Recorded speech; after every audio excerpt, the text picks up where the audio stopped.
Hello everyone, how you doing? Oh, that's good. I'm glad you're doing good. Unless you said bad in this, okay, in that instance, I'm sorry you feel that way. But good thing you came to the video. Yeah, yeah. So, if you thought this was a vlog, nope. Um, yeah, starting a new thing here. Now I just recently got a copy of the Legend of Zelda: Hyrule Historia. Let me get that shining. Yeah, look at that shining, shining with the light. Now, um, when it comes to Zelda, I can talk about the franchise for hours, but I think this book will do it the best. I got this book recently. It came out January 29th, and a lot of people didn't know this was translated. It was going to be translated in English. A lot of people didn't even know this book existed, which surprised me. Basically, what happened was Dark Horse Books and Nintendo came together to write this book, to finally explain and get details from one of the best known and most recognized franchises in gaming. I'll read the back for you.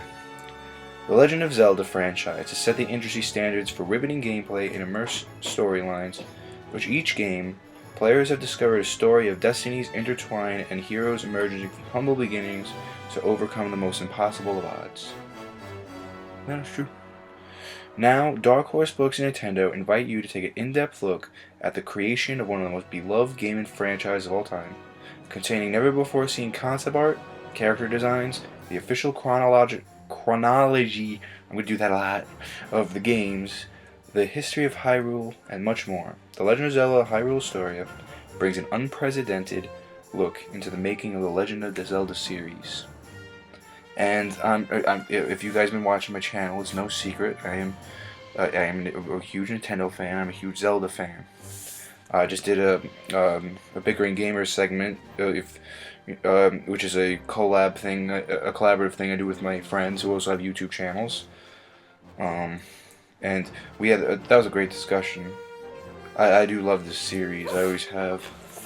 And this book, if you know what chronology means, has the official Zelda timeline. And for those not too familiar with the series, that was a big thing with Zelda, because Zelda started the idea of plots in a game. It started the idea of going to dungeons, enhancing the player with weaponry and armors, and it was always shaky what a timeline was between the games, because we knew there was some sort of cohesion in the timeline, and a lot of people point out little holes in time. Like, of course, there's gonna be holes and BS stuff in it, but it's important to remember that everything has flaws. Like, even the best game storyline has flaws. But yeah, overall, it's very well done. There's a lot of concept art in here, which I'll just show the page. And when I got this book, I just felt I'm gonna read this for the first time. I think as a YouTube person who makes YouTube videos, I think it's nice to share my experience with this book with my viewers, especially if you're a Zelda fan. This is a very nice book to have. I think any Zelda fan should have it. This episode's gonna be shorter than the ones will be in the future, because I'm only reading the introduction and the letter from the creator of the game, Shigeru Miyamoto. Like, I had to explain that he's the creator. Everyone knows Shigeru Miyamoto. Yeah. So let's get started. By the way, Zelda's 25. Before we begin, I'll talk about the book a little bit. Zelda's 25 years old, and Skyward Sword was a 25th anniversary game, as well as the story that is the first story in the Zelda timeline. And with that, the book Hyrule Historia came out. It's really nice, and it's about time we get to know the Legend of Zelda as it is. I'm a little worried though, because I'm playing Skyward Sword right now, and I haven't gotten that far, but this is my first time playing. I don't want to spoil anything, but we'll see. We'll see. Alright, let's begin. On the 25th anniversary of the Legend of Zelda, let me put this here for dramatic effect in the video. On the 25th anniversary of the Legend of Zelda, Shigeru Miyamoto, Senior Executive Director of Nintendo Corporation, and general producer of the Legend of Zelda series. By the way, I'm sure this video won't be that interesting. because it's the first one. But when we get into the meat of things and we talk about the characters and the stories and the items, the Triforce, you know, all that stuff, it'll get much better. Just sit tight with me here. I don't know what's coming up in this book either. All I read was actually this letter here that I'm reading now. As far as I got. I mean, there's also the Hyrule history list right. There's also the Hyrule history list right here.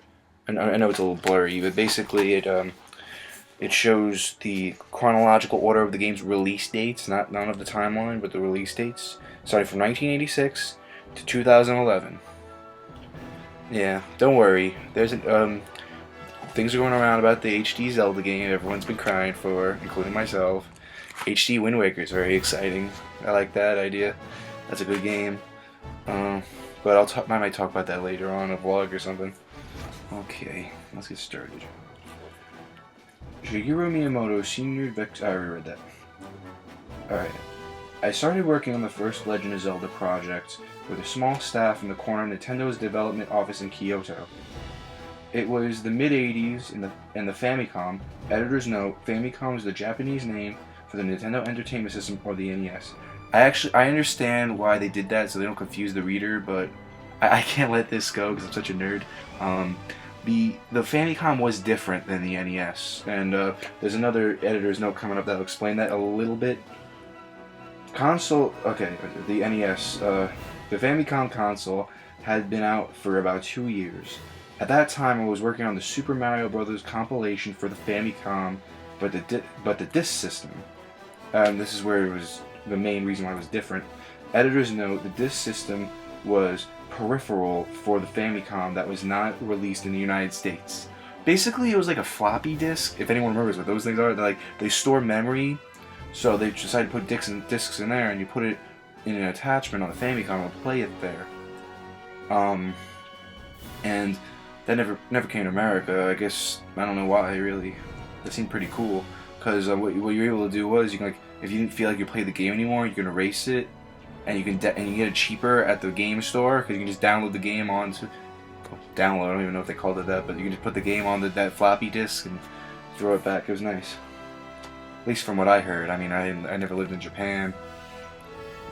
I thought we should take advantage of the disk system's ability to rewrite data by making a game that allowed 2 players to create dungeons and explore each other's creations. We designed that game, and the overall response was that playing through the dungeons was the best part. We made a 1-player game with dungeons under mountains that surrounded Death Mountain, but we couldn't shake that I want to play above ground too feeling. So we added forests and lakes and eventually Hyrule Field. So that's the origin of Zelda. It's really cool. Like it's nice. I like this letter because it shows what the creator of the game was thinking as he was making it. Of course, the title of the game wasn't decided right at the beginning. I knew I wanted to be the Legend of something, but I had a hard time figuring out what that something was going to be. That's when the PR planner said, "Why don't you make a storybook for this game?" Oh, that's an interesting idea for 1986. He suggested an illustrated story where Link rescues a princess who is a timeless beauty with classic appeal, and mentioned there's a famous American author whose wife's name is Zelda. I know I keep interrupting, but I just want to put my little cliff notes in here, some of my thoughts. I remember if you saw the Bitcoin Gamers thing with the Zelda, Greg, one of the people there, Greg, his name was, he made a point that was very good, and I knew that the people of Hyrule Field are based on real humans, the ancient Teutonics. They were in like northern Europe, and they were supposed to be like pure people because their genes were pure. They had blue eyes, which is pure, and blonde, which is pure genes, like pure. You know, like brown, like I have, means that you have corrupted genes, and green eyes and red hair. Oh, I forgot to turn off that. Green eyes and red hair means you have mutated genes. If you're taking biology or something, that's a nice thing to know for the class. Sorry to interrupt, but I don't know. I think it's nice to put these little clip notes in. Yes, there's a famous American author whose wife's name is Zelda. How about giving that name to the Eternal Beauty? I couldn't really get behind the book idea, but I really like the name Zelda. I asked him if I could use it, and he said that it would be fine. And that's where the title The Legend of Zelda was born.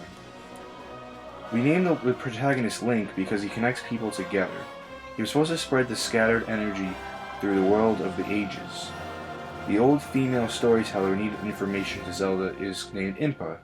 Her name comes from the word impart. Impa, Link, and Zelda were the guardians of the Triforce. Today, when you think of the characters who are connected to the Triforce, you think of Link, Zelda, and Ganon. But that started in the Ocarina of Time. Originally, Ganon was only a villain in relentless pursuit of the Triforce. Now, there is going to be some. I know a lot of trivia about Zelda, and there is going to be some translation problems, which happens all the time.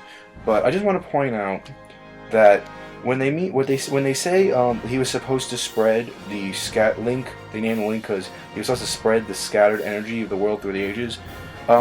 It refers to the original Legend of Zelda was originally going to be like Ocarina of Time, except you go in the future, like the present day now, and back in the ancient Teutonic days. And the Triforce pieces were originally going to be like discs, which I guess was a reference. I'm just assuming was a reference to the Famicom disc system. So I thought that was cool, but they had to scrap it because of limitations of the console. And they also wanted to add the save feature in the cartridges and all that stuff. So 25 years have passed, and we made a lot of Zelda titles. In the beginning, Link was a bunch of pixelated dots. Now he is a hero who appears fearless, capable of realistic and free movement. Ganon was turned into a powerful arch-villain, and Zelda an incredibly beautiful woman. With better hardware come richer and more elaborate production values. However, I fear that the gameplay might come to rely on and ride solely upon the benefits of improved technology. The most important aspects of a game are the game system, the action, the sensory experience, the creativity, the production values, and the performances. This is why Shigeru Miyamoto is a genius. With each generation, the production value evolved, but certain respects my involvement has been of that of a guardian to ensure that the gameplay doesn't suffer. Yeah, Miyamoto is mostly a producer. He makes sure everything's set and good, like especially for his franchises. He actually was also involved with a lot of other titles that he didn't create. Like it was his idea to make Capumon Pokemon. He was also gave a lot of support for the Earthbound series as well, and I think he did something with Rare too. I'm not sure. And in respect to gameplay elements, I feel that Skyward Sword, the most recent game, which came out at the turning point of the 25th anniversary, is very well balanced, and I agree with this. Over these 25 years, we have come up with new items, changed the way many items have been used, made Link's controls more comfortable for solving puzzles, and adapted to and improved new controllers. We have even designed the controllers themselves with the Zelda games in mind. I feel that the Wii Motion Plus and the Nunchuck are ideal for Skyward Sword. Perfectly agree. The year 2011 was also the 30th anniversary of Donkey Kong, where my life in video game design all started. I've been involved in countless titles these past 30 years, but The Legend of Zelda is the only game series where a player can input his or her own name. I said the name Link came from his role as a connector, but Link is you. I'm getting goosebumps. The player. The series have been so successful because the player must solve puzzles and defeat tough enemies in order to ultimately save the world. I'm so thankful that this has allowed us to link with players all around the globe. Goosebumps. Even though Ganon is defeated time and time again, he is evil incarnate and will come back time and time again with a vengeance. Each time when the world is blanketed in evil, a young boy and girl will be born. Link's adventures will go on for as long as you continue to love his world With new hardware will come new games in the series, and I empathetically ask you to please give them a shot. 25th anniversary, thank you, Shigeru Miyamoto. For those of you who don't know what he looks like, here he is with the Master Sword and Hero Shield. He drew a little link there with, I believe, what's his signature. I don't read Japanese. But yeah. And we got the table of contents, and the legend begins, the world of Skyward Sword. This is a really beautiful artwork here. In the end of the book, there's also some comics from the Zelda manga series. I'm not going to read them yet. I didn't read them yet. I'm not going to read them until I get to the end of the book. I'm legitimately reading this for the first time, and I think that's nice. Alright. I guess there's a little more than the intro here. Oh, we got some concept art. I'm going to read the intro first, and then get to these after. Wait a minute. This should really be here already. 2, 3. Introduction 6. Oh, I see. Yeah, here it is. Oh, it's actually really short. Yeah.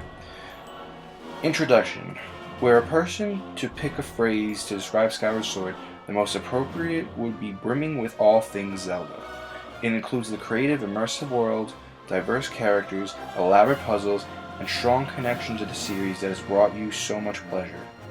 Here we present an artwork from the initial design stages to completed works, as well as comments from development staff. That's the pages I just showed you. I didn't realize the instruction was down here. And introduce items and elements connected with and intrinsic to the Legend of Zelda. This is from Skyward Sword. If you don't play it, it's not a spoiler. It's just something the Guardian, basically your Navi in this game, says. Link, it's time to awaken. Your incredible destiny approaches. It's time to wake up. Link. Alright. So next time we're going to continue off. They're going to describe, looks like they got some concept art here and describe the characters. They're starting with Skyward Sword, which is very appropriate because that's the first game in the timeline. Oh yeah, her name's Fi. I always forget. The one who, the Navi of Skyward Sword. Got the enemies. Yeah, looks good. Looks good. Yeah, thanks guys for watching. I hope you continue with me. I think this is really nice. And yeah, I'll see you next time. I'll just let you know now, uploads, they're probably as sporadic and weird as my Let's Play uploads. Just saying. Alright, I'll see you guys.